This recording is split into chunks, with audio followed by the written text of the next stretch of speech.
Sementara itu untuk mengantisipasi terjadinya kerusuhan susulan, polisi dari Brimob, Polres Buton dan Polres Bau-Bau melakukan penyisiran di dalam desa Sampua Balo.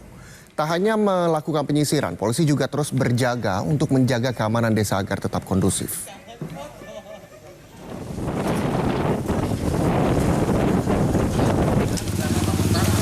Untuk membantu korban kerusuhan, ratusan anggota gabungan dari Kodam 14 Hasanuddin dan Polres Buton membantu membersihkan sisa-sisa puing rumah warga.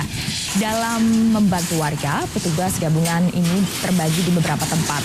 Selain itu, petugas juga nantinya akan membantu untuk mendirikan kembali rumah warga yang hangus terbakar.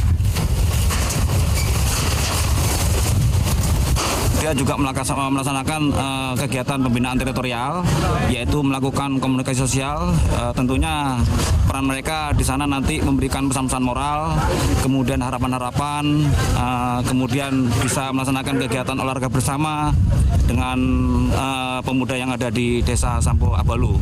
Kemudian nanti sisanya lagi sekitar 70 itu membantu kepolisian untuk melakukan penyekatan.